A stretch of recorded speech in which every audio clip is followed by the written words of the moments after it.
안녕하세요. 저는 음식점을 운영하고 있는 30대 후반의 지극히 평범한 여성이에요. 지금은 그저 평범하게 지내고 있지만 몇 년 전에는 상당히 날이 서 있었어요. 그 이유는 전혀 평범하지 않은 저의 이혼 과정 때문이었죠. 어찌나 어이없는 일만 일어나는지 주변에서는 이때 액땜을 해서 그 뒤로 좋은 일만 있을 거라며 위로까지 했을 정도였답니다. 그런 저와 남편은 첫 만남부터 참으로 남달랐죠. 서로의 이별에 대한 아픔을 달래다가 눈이 맞았거든요. 저는 예쁘게 생긴 편이 아니에요. 그건 남편도 마찬가지였죠. 객관적으로 말하면 남편은 못생겼다에 더 가까운 편이었죠. 저는 무척 잘생긴 남친과 사귀다가 그 남자에게 몰려드는 여자들 때문에 지쳐 헤어진 상태였고, 남편은 사귀던 여자에게 돈만 다 뜯겨먹고는 못생겨서 싫다는 말을 듣고 헤어진 상태였어요. 소개팅으로 만나 서로를 위로하던 우리는 그렇게 조금씩 정이 생기고 결혼까지 하게 됐어요. 남편의 얼굴은 잘생겼다고 말할 수 없지만 유쾌해서 같이 있으면 재미있었거든요.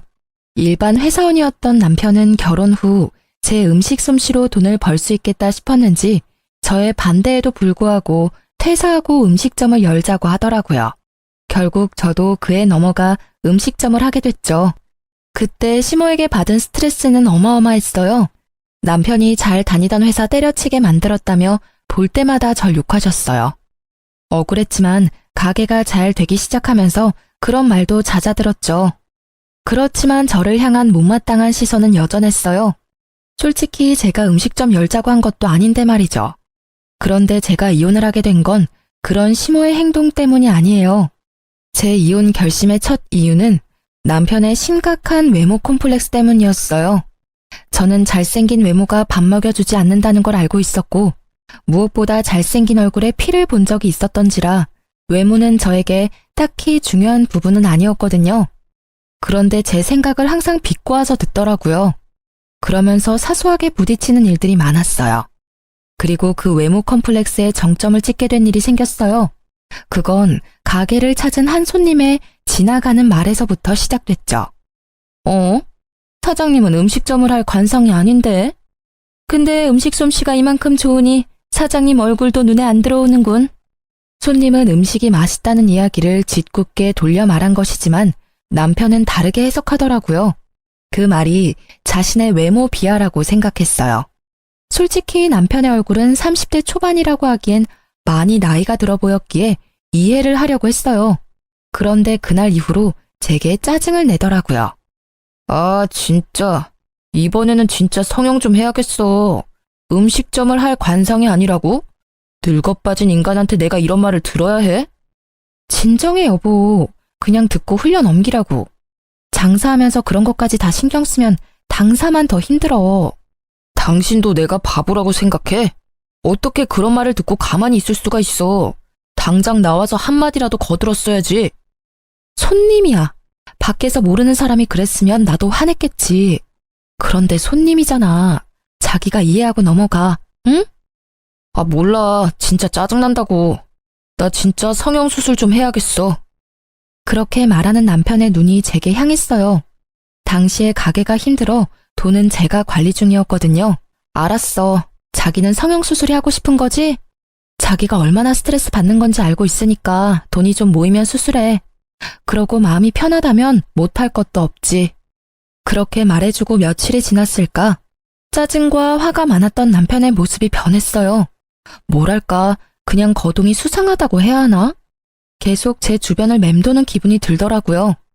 와이프인데다 같이 일까지 하고 있으니 그저 기분 탓이라고 생각하고 넘겼는데 저는 괜히 그게 신경이 쓰이더라고요. 그런데 며칠 뒤 제 공책이 사라졌다는 걸 알게 됐죠. 저는 머릿속이 새하얗게 변할 정도였어요. 그 공책은 가게 메뉴 레시피를 적어둔 공책이었어요. 저는 그 공책이 없어진 게 남편과 관련이 있다고 생각했어요. 자기야, 잠깐 나 좀 봐. 할 얘기가 있는데. 그렇게 말한 그때 가게 문이 콱 열리더니 한 남자가 잔뜩 성이 난 얼굴로 성큼성큼 다가오면서 남편 얼굴에 뭔가를 집어 던지더라고요. 저는 놀라서 소리를 지르려다가 그 사람이 던진 게 제 공책이라는 걸 알고는 깜짝 놀랐어요. 잘 만났다, 이 사기꾼. 내 돈 내놔, 내 돈 내놓으라고. 이딴 가치도 없는 공책을 뭐? 비밀 레시피? 지랄을 하네. 어디서 사람을 등쳐먹으려고. 빨리 내가 준 돈 가져와. 여기서 이러지 말고 밖에서 이야기합시다.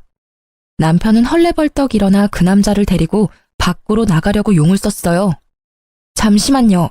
그 공책이 비밀 레시피라고요? 그걸 이 남자가 당신한테 팔았어요? 아, 그렇다니까. 내가 이 집 장사가 잘 돼서 돈 주고 레시피를 사겠다고 했는데 공책 읽어도 온통 평범한 레시피뿐이잖아요. 아무리 그래도 그렇지 이런 인터넷만 뒤져도 나오는 레시피를 팔아? 이 나쁜 사기꾼 같으니라고. 잠깐만요. 내가 지금 당장 돈 도로 돌려줄 테니 당장 여기서 나가요. 빨리. 제가 그 사람과 대화를 나누려 하자 남편이 다급히 상대방 남성을 돌려보내려 하더라고요. 남성이 돌아가고 나는 남편을 빤히 쳐다보며 말했어요. 내 레시피 공책 언제 가져갔어? 아니, 그걸 팔았어. 그게 뭔지는 알지? 그거 우리 가게 장사 미천이야. 별거 없다고는 해도 나한테는 소중한 거고. 나도 어쩔 수 없었다고. 빨리 돈을 마련하려면 그것 말고는 방법이 없었다고. 돈이 왜 그렇게 급하게 필요한 건데? 당신 어디 대출 섰어? 보증 섰어? 아니, 아무리 대단한 일이 있어도 자기 장사 미천을 파는 인간이 어딨어. 그거 뺏겨서 우리 가게 휘청거렸으면 어떻게 책임지려고 한 거야? 말해봐. 이게 다 어떻게 된 일인지. 성형수술하려고 그랬다고. 내가 그 뒤로 잠도 못 자고 얼마나 시달리는 줄 알아? 당신은 모르겠지. 그런 소리 듣고도 실실 웃는 당신은 절대 모르지. 몰라. 내가 그걸 어떻게 알아? 그리고 나는 당신이 성형수술 하던 말던 상관없어. 내가 결혼한 사람은 다른 누구도 아니라 당신이야. 그 얼굴이라도 좋아서 결혼한 게 나라고. 네가 얼굴 바꾼다면 나도 이해해. 그리고 존중하지. 그런데 왜 그걸 남의 레시피 공책 팔아서 마련하려고 하냐고. 당신이 벌어서 수술하면 되잖아. 적어도 가게 날리는 선택은 하면 안 되지. 장사할 때 레시피가 얼마나 중요한지 몰라서 그래? 당신한테는 그 장사 미천이 제일 중요하겠지. 나는 안 그래. 나한테는 내 인생 자체가 걸린 문제라고. 우리 가게에서 웃는 손님들이 내 외모 보고 웃는 거 내가 모를 줄 알아? 다들 그렇게 실실거리면서 나 쳐다보고 진짜 죽겠다고. 당신이 나를 이해 못하는 거야. 왜 매번 이런 식으로 나를 물먹이는데? 누가 물을 먹였다고 그래. 물 먹을 뻔한 건 나거든? 다 이해한다고. 당신 성형하고 싶으면 해. 내가 바지가랑이라도 잡고 말렸어? 아니, 내가 제발 그러지 말라고 빌기라도 했어. 하라고, 네 돈으로. 남의 물건 팔아서 성형하면 기분 좋겠어? 제 말에 할 말이 있을 턱이 없었던 남편은 입을 꾹 다물고 폰을 만지작거리더라고요. 가만 보니 아까 돌아간 남자에게 받았던 돈을 돌려주려고 계좌이체를 하는 모양이었어요. 그리고 그 일이 있은 후부터 남편은 저를 냉혈한 사람으로 몰기 시작하더라고요. 나한테 중요한 일이면 당신한테도 중요한 일이라고 생각했어. 내가 잘못 생각한 거지. 다 자기 살고 싶은 대로 사는 거지. 나만 답답하지. 어휴, 당신은 나보다 그 레시피가 더 중요하지? 그럼 왜 나랑 결혼했어? 그냥 레시피랑 결혼하지. 그걸 말이라고 해? 그 공책에는 내 비법과 시행착오들이 고스란히 들어가 있거든? 제발 애 같은 짓 좀 그만해. 내가 너랑 결혼을 했는데 도대체 누구한테 잘 보이려고 성형을 하려는 거야? 나한테만 잘 보이면 되는 거 아니야? 사실 레시피에는 비법 같은 건 적혀 있지 않았어요. 제 비법은 저의 휴대폰 안에 저장되어 있었죠. 하지만 남편의 행동을 보고서는 그 사실을 절대 알려주지 않아야 되겠다고 생각했어요. 혹시라도 나중에는 제 폰을 갖다 팔아버릴지도 모르니까요. 어제든 제 말에 남편은 아무 말도 못했어요. 입이 10개라도 할 말이 없는 게 정상이죠. 그 모습이 마음에 걸려서 저는 한마디 해줬어요. 가게 잘 돼서 돈이 좀 모이면 수술비 지원해 줄게. 그때까지만 참아. 알겠지? 결국 이 말을 듣고서야 남편의 얼굴이 좀 펴지더라고요. 제가 말은 그렇게 했지만 참 어이가 없었어요. 지금 우리 처지에 장사가 잘 되는 것보다 더 중요한 게 어디 있나요? 입에 풀칠이라도 해먹고 살아야 외모 치장도 하는 법인데 그저 자기 외모에만 신경 쓰는 남편에 대한 신뢰가 완벽하게 사라지게 된 사건이었죠. 그렇게 한바탕 사건이 지나가고 남편은 무척 열심히 일했어요. 가게가 점점 잘 되기 시작하니 자리를 잡기 시작했죠. 단골들도 생기고 무엇보다 남편은 성형을 위한 자금을 차곡차곡 모아가고 있었죠. 그런데 언제부터인가 친구와의 약속을 이유로 늦게 들어오는 일이 생기게 됐어요. 요리를 직접 하는 사람은 저였으니 남편이 없을 때는 알바생이 일을 많이 도와줬어요. 그 사람 하나 없다고 가게가 안 되는 건 아니지만 그게 여러 번 쌓이는 걸 보니 뭔가 있나 싶기는 했어요. 이때는 솔직한 말로 남편에게 여자가 생길 거라는 생각을 단 한 번도 해본 적이 없었던지라 별 생각 없었어요. 남편이 못생겨서 그런 생각을 한 것은 아니에요. 다만 그 사람은 예전에 외모를 이유로 차인 이후로 여자에게 먼저 다가가는 것을 그리 좋아하지 않거든요. 그래서 별 신경 쓰지 않았죠. 그보다 더 신경 쓰이는 일이 매장에 생겼거든요. 어떤 한 여자가 거의 매일같이 가게를 찾는 거예요. 그것도 딱 남편이 없을 때만 골라서요. 저는 이상한 기분이 들었어요. 그 이유는 그 여자의 행동 때문이었어요. 사람 기분 나쁘도록 저를 쳐다보는 일이 많았고 이상하게 우리 가게에 관심이 많은 듯 여기저기 조심성 없이 훑고 다니더라고요. 저는 혹시 남편이 가게를 팔려고 내놨나 싶은 생각까지 했죠. 그 당시에 남편의 신뢰는 거의 바닥이었거든요. 레시피를 팔려고 한 적이 있는데 가게인들 못 팔겠어요? 그래서 그걸 의심했는데 그건 아닌 것 같더라고요. 그리고 일주일쯤 가게를 둘러보던 여자가 제게 말을 걸더라고요. 저기요, 아줌마. 잠시 할 이야기가 있는데요. 이때쯤엔 아줌마 소리에도 익숙해진 터라 별 생각 없이 네 손님 하고는 그 앞에 앉았죠. 점심시간도 훌쩍 지났고 저녁 시간으로는 아직 이른 시간이라 손님이 없었기에 이야기를 들어주기로 했어요. 딱 보니 저와는 정반대의 삶을 사는 사람 같더라고요. 화려하게 풀어헤친 샛노란 머리카락에 손가락, 발가락에 칠해진 매니큐어와 페디큐어는 짙고 선명한 색상에 뾰족하고 길었죠. 게다가 코가 아릴 만큼 강한 향수 냄새까지. 행색을 보면 절대로 음식점에서 일할 사람은 아니었어요. 이런 곳에서 할 말은 아니지만 아줌마 남편이 있죠? 제가 아줌마 남편 여자친구예요. 네? 제가 그 사람 와이프인데요. 알아요, 저도. 근데 당신이 그 남자 만나기 전에 제가 먼저 그 남자랑 사귀었거든요. 뭐, 얜 여자였죠. 지금은 아직 현재 진행 중이지만. 그러니까 당신이 상간녀라는 이야기인가요? 그런 단어 말고 좀 더 다르게 표현해 줄래요? 이래서 배운 거 없는 사람은. 배운 게 왜 없어요? 아니, 그쪽이야말로 배운 게 없잖아요. 어딜 바람 피운 여자가 여기까지 와서 본처한테 사귀니 많이 배웠니 못 배웠니 하는 거야? 그래서 지금 우리 남편이랑 사귀는 거 자랑하러 여기 왔어? 맞아요. 자랑하러 온 거. 그리고 기니 할 말도 있고요. 그 사람이랑 저 오래 사귀었어요. 그리고 헤어질 생각도 없고요. 그러니까 아줌마가 그 남자한테 이혼 이야기 꺼내줘요. 내가 왜 그래야 되는데요? 헤어지고 싶으면 지가 직접 이야기해야지. 그리고 헤어질 때 남편한테 못생겨서 헤어진다고 했다던데 이제 와서 찾는 이유가 뭐예요? 지금도 못생긴 건 마찬가지인데. 그래도 지금은 가진 게 있잖아요. 나도 젊었을 때야 얼굴이 좋았지. 지금은 다른 게 좋거든요. 그녀가 말하는 다른 것이 돈이라는 데는 제 전 재산을 걸 수 있을 만큼 의도가 확실해 보였어요. 설마 돈 때문에 지금 유부남 꼬신 거예요? 돈 많으신가 봐요? 유부남인 거 알고 바람피면 상간녀 소송 걸리는 거 알고 계시죠? 그 정도는 이 정도 가게 가진 그 남자가 알아서 대주지 않을까 싶네요. 생각보다 모아놓은 돈도 많은 것 같고. 저도 이제 나이가 들어가니까 좀 안정적인 남자가 좋더라고요. 위자료는 줄 테니까 소송하려면 하세요. 어차피 내 돈 나가는 것도 아닌데 뭐. 상간녀의 낭창한 그 말투가 저를 열받게 하더라고요. 저는 남편이 바람을 핀 건 확실하지만 이혼 이야기는 남편이 아닌 이 상간녀 입에서 나온 거라고 추측했어요.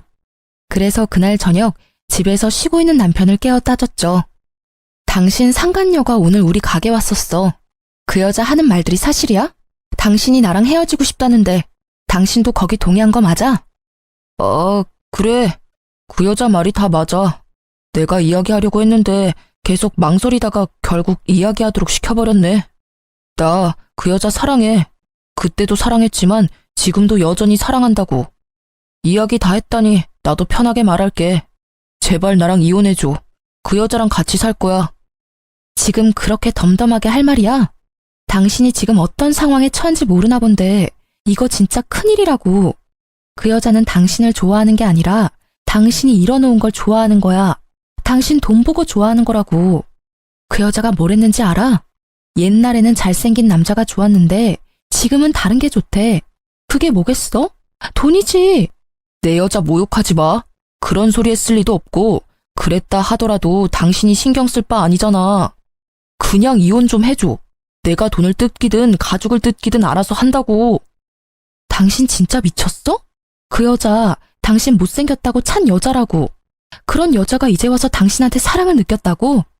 아무리 봐도 말도 안 되는 이야기잖아. 그런 일은 일어날 리가 없다고. 분명히 다른 목적으로. 그래, 그럴 일 없겠지. 그치만 나도 나이가 들면서 중후한 멋이 생겼다잖아. 당신은 어차피 돈에 정신 팔려서 그런 것도 모르겠지만 사실 당신하고 만났을 때도 그 여자랑 헤어지고 싶지 않았어. 결국 어쩔 수 없이 헤어지는 바람에 내가 당신같이 못생긴 여자를 만나서 살고 있는 거잖아. 게다가 당신 나 좋아하는 것도 아니잖아. 그냥 가게 유지할 사람 필요한 거면 헤어져 줘도 되는 거 아니야? 내가 왜 이렇게 사는데? 다 당신이랑 나랑 잘 먹고 잘 살자고 이렇게 사는 거라고. 돈을 벌어야 펑펑 쓸 수 있으니까. 돈 없으면 뭘 할 수 있는데? 그리고 잘 다니던 직장 그만두게 하고 가게에서 일하게 만든 건 당신이잖아. 요리하는 사람이 나 하나인데 어떻게 하나부터 열까지 다 꾸미고 다녀? 날 이렇게 만든 게 당신이라는 생각 단 한 번도 해본 적 없지? 날 이렇게 만들어 놓고 당신은 밖에서 여자나 만들어서 돈 쓰면서 놀았어? 되지도 않는 말로 당신 꼬신 그 여자한테? 말 조심해. 그 여자 때문이 아니라고 말했잖아. 내가 좋아하는 거라고. 그리고 내가 가게 하자고 했을 때 당신이 강하게 말렸으면 나도 안 했을 거라고. 이딴 말을 짓거리는 남편 놈을 보는데 진짜 가슴에서 솟구치는 분노에 몸이 덜덜 떨리더라고요. 딱 봐도 돈 목적으로 만나는 여자한테 홀라당 넘어가서는 조광지철을 버리려는 꼴을 보니 답답하기까지 했어요. 게다가 상간녀 편드는 걸 보니 정이 딱 떨어졌어요. 알았어. 이혼해. 나도 말 못 알아먹는 남자랑은 더 이상 말도 섞기 싫어. 합의 이혼하려면 위자료만큼 돈 나한테 줘야 하고 그거 싫으면 소송해. 어차피 나는 소송이 더 좋거든? 당신 바람피는 바람에 유책 배우자 돼서 나한테 위자료 줘야 해. 나도 내 몫을 챙겨야 하지 않겠어? 새로운 시작을 하려면 돈은 많을수록 좋으니까. 새로운 시작? 다 늙어 빠져서 주름밖에 안 남은 당신이 무슨 새로운 시작을 해. 예쁘기를 해, 돈이 있기를 해. 그렇다고 능력이 있어? 당신 아무것도 없어. 나랑 이혼하고 나가면 바로 거지꼴 된다고. 내 가게는 벌써 프랜차이즈 계약하려는 사람들이 생겼거든? 그러니까 이제 당신 같은 여자 필요 없어. 저는 남편의 모습에 학을 뗐어요. 자기가 곧 성공할 것 같으니 저를 버리겠다는 그 생각 자체가 더럽기 짝이 없는 생각인 거죠. 저는 꼴도 보기 싫어 그 집을 나왔어요. 남편은 이혼 정리를 빠르게 하더라고요. 저는 초고속으로 위자료를 받게 되었죠. 남편은 프랜차이즈 이야기만 잘 성공하면 이 정도 위자료는 바로 해결하고도 남을 거라고 생각했나 봐요. 그래서 빨리 돈을 주고 저를 떨궈내려 한 거겠죠. 그리고 상간녀 소송 비용까지 후다닥 주고는 제 자리를 지워가기 시작했어요. 남편은 제가 집을 나가자마자 상간녀를 가게로 들였더라고요. 처음에는 그 이야기를 듣고 엄청 열받고 자존심 상하더라고요. 그렇지만 그 상황이 오래가지는 않을 거라고 예상하고 있었어요. 이혼이 마무리된 날 저는 아는 동생을 전남편 가게에 보냈어요. 밥 한번 먹고 오라고요. 언니, 걱정 안 해도 되겠어요. 그 집 곧 망하겠더라고. 사람도 예전에 반도 안 되고 일단 맛이 없어요. 근데 가게 메뉴나 밑반찬이 예전이랑 똑같은 모양으로 나오는데도 맛이 없던데? 이상하죠? 들어가는 재료는 거의 똑같고 완성된 모양도 똑같던데. 왜 그렇지? 그랬어? 그럴 줄 알았어. 두 사람은 어땠어? 가게 삐걱거리면 당연히 두 사람도 삐걱거렸을 텐데. 상간녀 혼자 가게 지키고 있는데 나 술집인 줄 알았잖아요. 무슨 화장에 옷차림이. 거기다가 인간적으로 음식 나오는 가게에서 향수는 좀 아니지 않아요? 향수 냄새에 음식 냄새가 섞여서 더 역하더라고요. 찡그리며 말하는 동생 이야기에 저는 코웃음을 쳤어요. 걱정 안 해도 잘 망해가고 있네. 나도 이제 슬슬 새 직장 찾아봐야겠어. 받은 건 많지만 일을 안 할 순 없으니까. 그렇게 이야기하고 며칠이 지났을까요? 집에 있는데 누가 벨을 누르더라고요. 전 남편과 상간녀가 있더라고요. 표정이 참 험악해서 저는 그들을 데리고 근처 카페로 갔죠.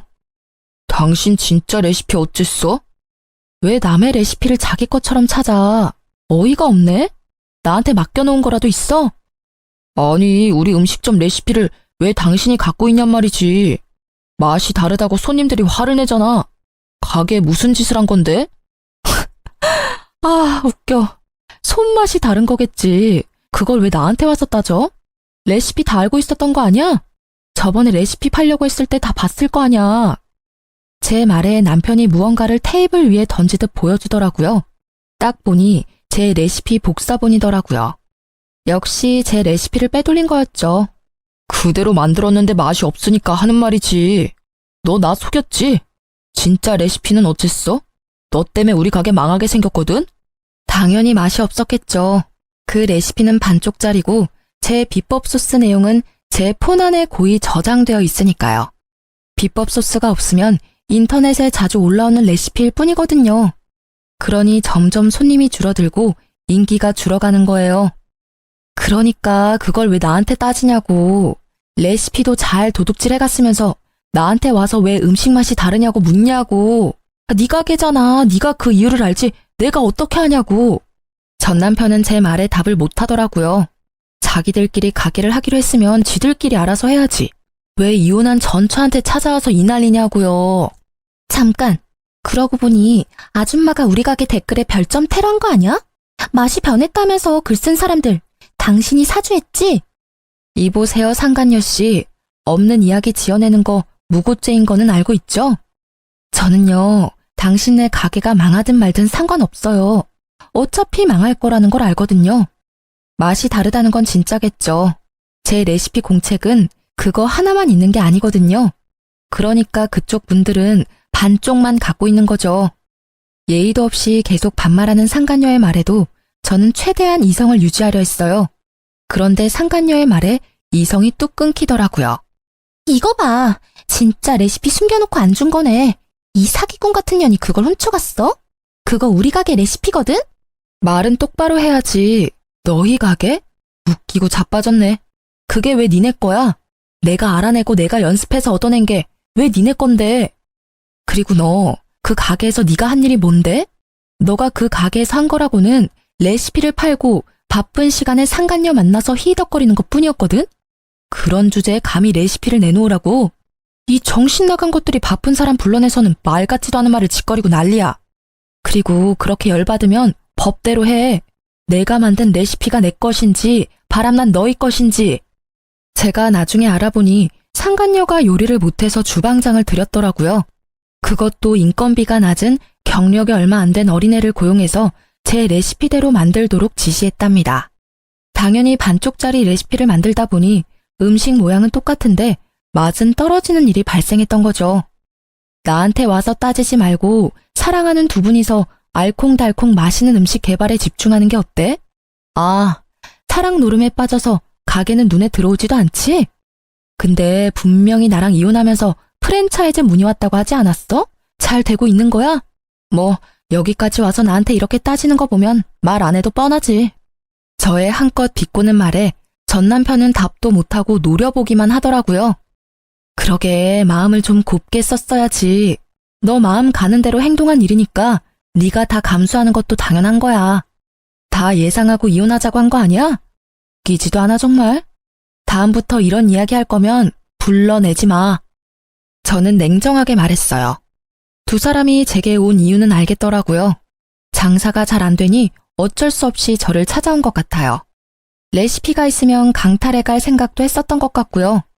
그런데 구구절절 제가 맞는 말만 하니 지들이 뭘 할 수 있었겠어요?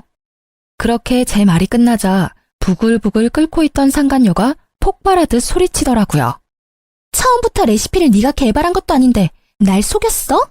그래놓고 장사하자고 나한테 꼬신 거야? 너 진짜 아무것도 없잖아 지금. 아무것도 없긴 뭐가 없어. 너 나 좋다며. 좋아하니까 내가 하자는 대로 다 해주겠다며. 그리고 그 가게 운영하겠다고 한 건 너야. 네가 나더러 가게도 못 나오도록 만들었잖아. 내가 사장인데. 네가 얼굴 보이면 손님들이 가게 오겠어? 그것 때문에 가게 얼굴 들이밀지 말라고 이야기한 거잖아. 당신 얼굴 보면 있던 밥맛도 다 떨어진다고. 뭐? 그 전에는 아무도 그런 말 안 했어. 다들 밥만 잘 먹고 돌아갔다고. 당신이 홀을 제대로 못 보니까 손님이 떨어진 거겠지. 어디서 나한테 다 뒤집어 씌우는 건데? 다 네 탓이니까 이럴 줄 알았으면 너 같은 거 꼬시지 않는 건데. 막판에 괜찮은 놈 잡아보려다가 이게 무슨 날벼락이냐고. 가게 매출이 어마어마하다며. 나 먹여 살릴 수 있다며. 근데 이게 뭐냐고. 매일매일 손님은 줄고 돈만 계속 나가잖아. 왜 그게 내 탓이냐고. 엄밀히 따지면 이 가게에 바뀐 건 너뿐이잖아. 그럼 네 탓이지. 언제는 내가 가게에 있어서 좋다며. 못생긴 여자 있을 때보다 화사하고 좋다고 할 때는 언제고. 이제 와서 왜 그딴 소리 하는 건데? 따지고 보면 네가 레시피도 제대로 알지 못하면서 마누라랑 이혼한 게 잘못 아냐? 그 마누라랑 이혼하라고 메일 주었던 게 너잖아.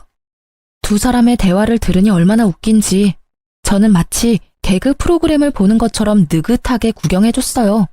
마지막에 들리던 말에 완전 빵 터졌죠. 내가 미쳤지. 못생긴 놈 꼴값 한다더니 내가 너 돈 없으면 옆에 뭐하러 끼고 살아? 얼굴만 보면 혈압 오르는데 돈이라도 있어야 그 얼굴도 봐줄만 할 거 아냐? 그 말을 듣고 있는 전 남편의 표정이 와그락 일그러지는 걸 보며 저는 통쾌한 기분을 느꼈어요.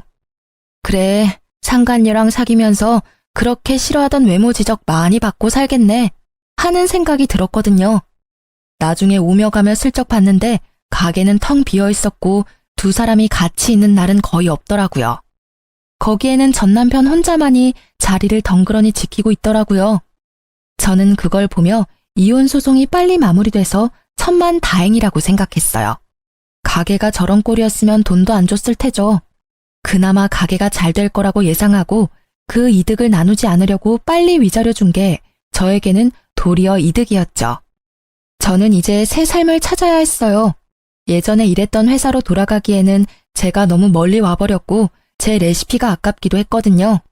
그래서 음식점을 하나 차릴까 생각하고 있었어요. 이미 이혼은 했고 저라는 사람부터 건져야겠다는 생각을 했거든요. 주변 친구들에게 주방장 구하는 곳 있냐고 물어보고 얼마 지나지 않아 한 남자가 저에게 연락을 해왔어요. 여기서 좀 떨어진 곳에 있는 가게인데 주방장으로 일해볼 생각 없냐고 말이죠. 그쪽은 번화가는 아니었지만 가게가 들어가기에 나쁜 조건은 아니었어요. 직접 만나서 이야기하자고 해서 만났는데 깜짝 놀랐어요. 인상 좋은 미남이 한 분 계시더라고요. 조심스레 이것저것 물어보다 보니 돌싱이라는 것도 알게 됐죠. 서로 돌싱인 걸 알고 나니 좀 더 편해진 건 사실이었어요. 그래서 그곳에서 일하기로 했어요. 그곳에서도 이전 가게의 레시피대로 열심히 일을 했고 점점 손님들이 많아지더라고요. 그렇게 1년쯤 지나고 가게는 줄 서서 먹는 식당 정도는 아니라도 점심, 저녁, 식사 때마다 붐비는 가게 정도는 되더라고요. 그리고 여느 때와 같이 일을 하는데 한 사람이 가게로 들어오더라고요. 저는 주방에 있어서 신경을 못 썼는데 사장님이 오더니 저한테 잠깐 나와보라고 하더라고요. 표정이 좋지 않았어요. 무슨 일인가 싶었던 전 남편이 와서 기다리고 있더라고요. 이 가게에는 브레이크 타임이 있었는데 딱 그때를 맞춰서 찾아왔더라고요. 1년 만에 사람이 어찌나 늙었는지 얼굴에 주름이 쫙 껴서는. 저는 그 앞에 앉았죠. 1년이 넘게 지났는데도 말은 그리 좋게 나오지 않더라고요. 무슨 일이야? 나 찾을 일 이제 없을 텐데. 당신 아직도 아줌마 소리 들으면서 일하고 있지? 이런 작은 가게에서 일하면 얼마나 벌겠어? 푼돈 정도 되겠지. 남이사 푼돈을 벌든 떼돈을 벌든 무슨 상관이야? 여기까지 찾아온 이유가 나 화나게 만들려고 그런 거야? 용건 없어? 용건 없으면 나가줄래? 나 지금 저녁 준비해야 해서 바쁘거든? 이렇게 지내지 말고 돌아와. 내 가게 아직 그대로 있어. 그 자리에 똑같이. 당신이 오면 주방장 자리 줄게. 웃기고 있네. 지금 일 잘 다니고 있는 사람한테 뭔 소리야? 거기 이제 소문나서 손님도 별로 없다는데. 이렇게 예쁘지도 않고 돈도 없고 능력도 없는 여자 데려다가 뭐에 쓰려고? 당신한테는 예쁘고 돈도 많고 능력도 좋은 당신 좋다는 상간녀가 있잖아. 설마 나더러 두 사람 알콩달콩 사는데 끼라는 말은 아니지? 그런 꼴 보기 싫으니까 여기 와서 이런 짓 하지 말고 제발 그냥 무시하고 가줘라, 응? 미안해. 진짜로 내가 다 잘못한 것 같아. 당신만큼 나 이해해주고 보듬어준 사람도 없는데 내가 왜 그랬나 싶어. 진짜로 시간을 되돌리고 싶다고. 당신이 말한 그대로였어. 그 여자 심지어 나를 좋아한 것도 아니었다고. 통장에 있던 돈에다가 대출까지 내 이름으로 쓰고는 도망갔어. 그 돈 내가 성형수술 하려고 모아놓은 돈인데 그걸 홀라당 다 가져갔다고. 게다가 프랜차이즈 내는 것도 음식 맛이 이렇게 다르면 자기들도 좀 생각해봐야 할 것 같다고. 그런 식으로 여기저기 있던 일들도 완전 무산돼서 가게도 곧 망할 것 같아. 아니, 망한 것 같아. 구구절절 말하는 걸 들어보니 참으로 딱하더라고요. 제가 한 말이 그대로 들어맞았으니까요. 그때 내가 말했지? 그 여자 그럴 의도로 당신한테 접근했다고. 내가 그때 말할 때는 믿지도 않더니 이제 당하고 보니 내 생각이 났어? 근데 어떡하지? 내 눈에는 당신이나 그 여자나 똑같아 보이거든. 돈 좀 벌고 여자한테 눈 멀어서 바람난 당신이나 돈 노리고 당신한테 다가와서 다 들고 튄 그 여자나 다를 게 뭐가 있어? 나는 그 여자를 사랑했다고. 그런 내 마음을 배신한 거야. 내 어디가 그 여자랑 똑같다는 거냐고. 당신은 나를 배신했잖아. 왜? 네 사랑에 눈이 머니까 남의 마음 사정에는 신경도 안 쓰였니? 대단해. 사랑 타령하면서 나한테서 다 뺏어간 게 넌데 자기는 그 여자랑 다르게 생각한다는 걸 들으니까 좀 소름 끼치네? 안 그래? 나한테는 너도 충분히 나쁜 놈이야. 유부남이 사랑 타령이라니. 그것도 제 마누라가 아닌 상간녀한테. 그 사실이 잘못됐다는 걸 모르는 것도 참 딱하고. 그러니까 지금 사과하잖아. 미안하다고. 잘못했다고 하잖아. 당신이 화내는 건 알겠는데 내 사정도 이해해줘. 응? 당신도 솔직히 여기서 아줌마 취급 당하면서 힘들게 사는 거 싫잖아. 내가 당신 사모님 소리 듣게 해줄게. 응? 미안한데 저는 남편의 말을 끊으려고 했지만 제 어깨에 손을 얹는 부드러운 손길에 입을 닫고 제게 다가온 남자를 쳐다봤어요. 이 가게의 사장이었어요. 여보, 저녁 준비는 내가 해놓을 테니까 대화 잘 끝내고 와요. 오해가 상당히 많이 쌓인 것 같으니까 깨끗하게 잘 풀어서 다시는 찾아오지 않도록 하는 게 좋을 것 같아. 그리고 제 현재 남편이기도 했죠. 제가 이 남자와 결혼한 건 6개월쯤 됐을 때였어요. 저는 이 잘생긴 남자의 고백을 곧이곧대로 받아들일 수 없었지만 이 남자는 끝까지 저를 설득시키더라고요. 자신은 그런 사람과 다르다고 한 가지 분명하게 약속할 수 있는 건 절대로 바람은 피지 않고 다른 여자 쳐다도 보지 않겠다는 말을 하며 저를 설득했죠. 저는 한결같은 마음에 반해 사귀기로 했고 함께하는 시간이 많아질수록 서로에 대한 이해가 깊어지며 좋은 사이로 발전하게 됐죠. 누가 봐도 잘생기고 환칠한 남자가 제게 여보라고 부르니 전 남편의 얼굴이 엄청나게 놀라는 걸 확인할 수 있었어요. 여보? 당신 결혼했어? 나랑 헤어진 지 얼마나 됐다고 결혼을 해? 무슨 헛소린지 모르겠네. 나는 엄연히 법적으로 이혼을 한 여자라고. 너하고의 사이에서 온갖 정이 다 떨어져서 이혼한 사람. 내가 왜 너 생각해서 재혼을 못해? 넌 나랑 이혼하자마자 상간녀랑 혼인신고 해놓고서는. 그래, 그러고 보니 너 유부남이었구나. 너 이런 식으로 나 꼬시면 안 되는 거야. 어차피 넘어갈 일도 없었겠지만. 그래도 이건 너무하잖아. 벌써 결혼이라니. 그리고 한 가지 네가 착각하는 게 있어서 내가 말해주는 건데 나 여기 사장님 와이프야. 넌 나랑 일할 때 매번 나한테 아줌마라고 불렀지? 그때 솔직히 정말 기분 더러웠거든? 너는 사장님이라고 불리는데 나는 아줌마라고 불렸잖아. 근데 여기 오니까 정말 달라. 이 사람은 일할 때 나를 여보나 사모님으로 불러. 못생긴 내가 싫어서 여보라고 부르지도 않은 네가 감히 여기 와서 그런 말 하면 안 되지. 아줌마 취급 당하면서 사냐고? 너랑 있을 때야말로 아줌마 취급 당했거든, 너한테서? 나는 그럴 의도로 당신한테 그런 말 한 거 아니라고. 그냥 주변 손님들이 다들 그렇게 이야기하니까 나도 모르게 아줌마라고 한 거지. 그걸 왜 다 내 탓으로 돌리는데? 네 탓이니까 네 탓이라고 하는 거지. 사장인 네가 날 그렇게 부르니 다른 손님들도 그렇게 부른 거라고. 그리고 솔직하게 말해줄게. 나는 너 잘생기고 못생기고 그런 건 상관없었어. 잘생긴 얼굴 가진 남자한테 피본 사람이 나잖아. 그런 내가 얼굴을 볼 거라고 생각해? 나한테 중요한 건 내면이었거든. 그래서 나도 모르게 잘생기지 않은 사람을 찾은 건지도 모르지. 그치만 나는 결혼 생활에 신뢰를 지켰어. 당신 외에 남자도 만나지 않고 돈도 같이 벌었고 당신 성형수술한다는 것도 반대 안 했지. 그런데 돌아온 건 뭐였어? 이혼이잖아. 그것도 상간녀가 생겨서 나와 이혼한 아주 더럽고 짜증나는 상황. 근데 이제는 너한테 참 고맙다고 생각하고 있어. 지질이 못생기고 공상맞게 생긴 남자도 나를 배신할 수 있다는 걸 깨달았거든.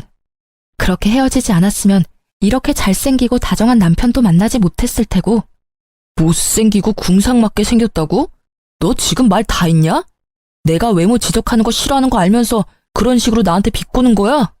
응, 비꼬는 거야. 너야말로 외모 지적 나한테 하지 않았어? 네가 할 때는 너도 당할 수 있다는 생각은 했어야지. 이제 더 이상 할 말은 없지? 나 너희 가게 갈 일 없고 너도 나한테 이제 관심 가지면 안 되고. 나 유부녀니까. 그럼 잘 가. 앞으로 2번 다시 만나지 않길 바랄게. 사랑 찾아갔으면 사랑으로 먹고 살아. 돈 벌려고 나 찾아오지 말고. 저는 냉정하게 말하고 전 남편에게 축객령을 내렸어요. 나가라고 둘러 말했는데도 전 남편은 나가지 않고 횡설수설하며 제게 말을 걸어오더라고요. 그때 재혼한 제 남편이 나타나 전 남편의 어깨를 잡고 밖으로 밀어냈어요. 손님, 이야기가 다 끝난 것 같으니까 돌아가 주세요. 그리고 이렇게 귀한 여자랑 헤어져줘서 고마워요. 저한테도 기회가 생겨서 이렇게 알콩달콩 잘 살고 있으니까요. 혹시라도 우리 와이프한테 또 연락하면 저도 지금처럼 조용히 있지는 않을 테니까 부디 다시는 찾아오지 마세요. 그럼 잘 가세요. 결국 전 남편은 그 말에 얼굴이 일그러진 채로 욕을 하며 밖으로 나가더라고요. 저는 그 모습을 보며 콧방귀를 꼈어요. 자기가 급하니까 안면몰수하고 다시 찾아오는 꼴이 참으로 열받았거든요. 아마 제가 현재 남편과 결혼하지 않았더라도 절대 넘어가지 않았을 건데 그걸 모르는 저놈의 얼굴을 보니 참 딱하고 답답하더라고요. 그렇게 전 남편이 들렀다 가고 얼마 안 돼서 전 남편 가게가 폐업했다는 이야기가 들리더라고요. 게다가 본인은 파산 신고를 하고 여기저기 알바 찾으러 돌아다닌다고 하더라고요. 이제 2번 다시 만날 일 없다고 생각하니 마음이 후련해지더라고요. 그 이후로는 전 남편을 만난 적이 없어요. 어딘가에서 잘 살고 있겠죠 뭐. 솔직히 이혼을 경험하면서 정말 기분이 더러웠어요. 남편의 외도가 원인이라는 건 정말 저에게는 자존심에 상처를 입히는 일이었거든요. 이 이혼으로 한 가지 깨달은 것이 있어요. 잘생긴 사람은 얼굴값하고 못생긴 사람은 꼴값한다는 말, 틀린 게 하나도 없더라고요. 예전에 누가 말해줬어요. 그때는 잘생긴 남자 때문에 힘들었다면 이 이혼은 못생긴 남자 때문에 힘들었던 거니까요. 제가 당해보니 세상에 믿을 사람 하나 없고 외모의 미추보다 중요한 게 콤플렉스 없는 건강한 마음이라는 걸 깨닫게 됐죠. 지금 결혼한 남편은 얼굴도 잘생긴 편에 속하고 마음씨도 다정하고 사람이 참 건강해요. 그 덕분에 저도 마음의 상처를 치유할 수 있었던 것 같아요. 이 글을 읽으시는 분들 중에 저처럼 어느 하나에 꽂혀서 잘못된 선택을 하는 사람들이 있을지도 몰라요. 그런 분들께 꼭 말씀드리고 싶네요. 너무 거기에 휘둘려서 선택의 폭을 좁히면 저처럼 된통 당할 일도 생기게 되니 나쁜 일을 당하더라도 그걸 기준점으로는 삼지 마세요. 모든 마음을 열어두고 봐야 정말로 좋은 선택을 할 수 있게 되는 것 같아요. 긴 글 읽어주셔서 무척 감사합니다. 저는 잘 살고 있으니 이 글 읽으시는 분들도 행복하고 즐거운 하루하루 보내세요.